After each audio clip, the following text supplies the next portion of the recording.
Welcome back to Sikkim 365 Radio. This is Paul Catalina's Top 5 at 5:55, presented by Champion Salon and Barber. To book your appointment, go to championsalonandbarber.com. I veered off the college football path on Friday. I'm not going to do it again. The top 5. What's the lowest watched one ever? Hey, have you you both been to see Spider-Man or whatever that movie is? I've seen it. I don't think anybody else has. Yes, Craig, have you seen it yet? No. Are you going to go see it? At some point, yeah, I will. I'm not Mr. Rush out to see the movie as soon as this new guy Paul is and Deontay is, and I know a few other people that are like that, but I am not like that. Yeah. Deontay and I were on a podcast together last night. He nerded out about it way more than I did, which make me feel good. At least I wasn't. And then the other guys on the podcast, I was 5th out of 5, but it was a very good movie, so you should go see it, and I won't spoil anything for it. But top 5 transfer pickups so far. In the portal, I did, top 5 potential transfers. Now we've got some guys picking some spots. Number 5. UCLA picked up Dylan Gabriel. This is huge for them. This is a guy who, before he broke his collarbone, was one of the most exciting quarterbacks in the country. Chip Kelly's going to love him in that offense. It's the best quarterback he's had at UCLA since he's been there. And there was some buzz about Chip Kelly going back to Oregon. That was never really on the table. UCLA was 8-4. That's a big jump. I'm not sure if Chip Kelly can recapture the magic he had at Oregon, but if he's going to, then getting a guy like Dylan Gabriel can certainly help. Yeah, he's been hurt for a while now. Obviously got hurt back in, September, right at the start of the season. So, he should be primed and ready to go when the time comes. But as you said, a dynamic player, very good. And, UCF certainly missed him. So he'll be a great gain for UCLA, no doubt about it. And, I can totally understand, even though Chip Kelly's magic has kind of worn off a little bit. Mm-hmm. I mean, it's still Chip Kelly, and I can see the appeal there. So, that's a good pickup for them. Yeah, number 4, Texas with Quinn Ewers. I went back and forth on this one, and I'll say this. I don't know how good Quinn Ewers is going to be. But I do know this, for Texas and for Steve Sarkisian. It was very clear that he felt about his quarterbacks from the spring on. And this is a guy that he, as a coach, is excited about. He went out and got him. He had control over this one. And as where the other guys were there when he got there, and at least one of them will be gone, if not both, by the time spring football rolls around, because Casey Thompson's in the portal. This, to me, is big for Texas in that they have quarterbacks on campus that the head coach and the offensive coordinator are excited about themselves, because you could tell all season long that they just, didn't feel like the quarterback position was something that they were going to be able to grow with those two guys. You mean them or the fans? Wow. I think it was a collective. Yeah. Well, the handling of it all was bizarre. Yeah. It was I don't know. That all felt very out of whack and not aligned very well at all. It's just kind of weird how he just didn't go all in with Casey Thompson. And I don't know. I just found it all very strange. So now they don't have to deal with that. You can make an argument, depending on who these next 3 are, that this might be number 1 when all is said and done in terms of impact. That's certainly what Texas fans are banking on, and that's what Steve Sarkisian's banking on. I know one thing. The amount of hype this kid's going to have before he even plays a freaking down in Austin is going to be – he's going to have to win a national title to even come close to right now, he'd have to win a national title to come anywhere close to the amount that's been talked about him, and nothing less. Or anything less would have to be like back-to-back Big 12 championships to say that he lived up to all of the hype of Quinn Ewers. So we'll see. I hear everything that's so great about him, and I certainly can't disagree, because I don't know. I know that he's supposed to be very, very good. What I saw of him when he was at South Lake, he was very, very good.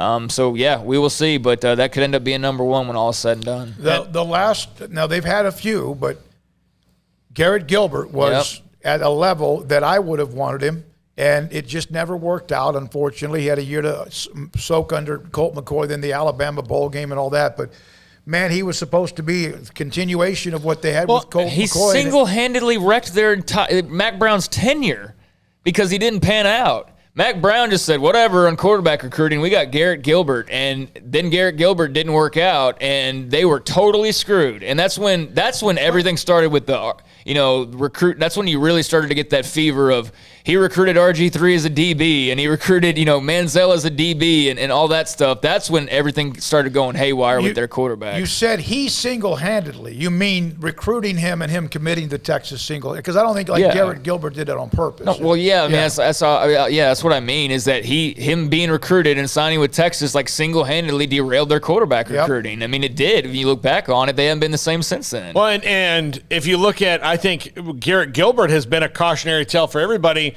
because if Mac Brown's going to, throttle down on quarterback recruiting because he feels so good about a guy and then you get burnt, then everybody else in the country is going to go, you know what? And that's what most teams try to do. You recruit a quarterback every year. No, with the transfer portal, you have to now, and whatever comes out in the wash comes out in the wash. You hope the ones you hit on, but fill the depth chart, fill that quarterback room. And by no means do I think that Quinn Ewers is Garrett Gilbert. I'll give Garrett Gilbert credit though. He went and he did well at SMU ultimately, and he's been in the NFL for years now. So I mean, off and on, but still, he's lived a pro life, and he's hung around the NFL for a guy who obviously had. A disappointing run at Texas. Now, I don't think Quinn Ewers is Garrett Gilbert by any means. I think it would take a lot for that to happen. But I can't help but think, when I hear all this hype, the greatest I've ever seen, the best arm I've ever, the best.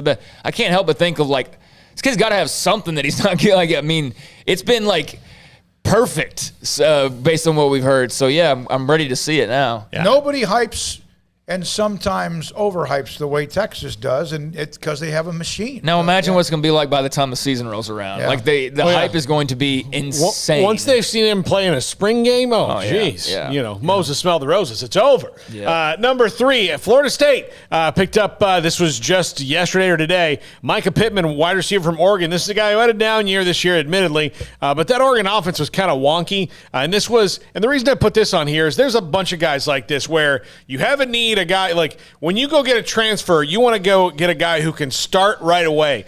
Micah Pittman's going to start day one for Florida State. That's how you do it. I'm not trying to pump up my own guys here, but it's just an example of you need a guy who can start day one. He can start day one at a team that's trying to get back to just respectability before national relevance. They went out and filled a need.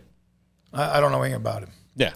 He's good. He was better when Justin Herbert was there, but so was everybody. All right. Well, so was everybody. Okay. But yeah, he's got a couple years left and should fill a need. But he was a good wide receiver. You know what I think is great is how people now spell first names. Jonathan could be spelled now 437 different ways. It's gotten to that point. Yeah. All right. Yeah. Number 2. By the way, I got to say this: lose is not spelled with 2 O's. I don't know why this is such a thing on social media, but when you win or you lose is not spelled with 2 O's. That is loose, like your shoelaces are loose. Your tie is loose. That's 2 O's. Lose, as in lose a game, is 1 O. If I see that on Twitter again, I'm going to lose my mind. I've seen looser. This guy is a looser. What a looser. What a looser. How are you going to call somebody calling somebody else a looser? Just because people type faster than they're thinking. No. There are way too many people that think you spell lose with 2 O's. I'm going to start spelling win with 3 N's then. Yeah. Just because I can. With a Y. Yeah. 1-0 for lose. Okay. Yeah. Number 2, South Carolina, Spencer Rattler and Austin Stogner, package deal. I like this one for Shane Beamer. I talked about it before, but I think getting this package deal is such a huge deal for them. These are 2 guys who can maybe help Shane Beamer further install his culture. I think maybe Austin Stogner more than Spencer Rattler, but Spencer Rattler, to his credit, as much of a diva as he seems to be, if you watched him on the reality show or whatever, he could have jumped out of Oklahoma and into the transfer portal when he got benched. He didn't do that.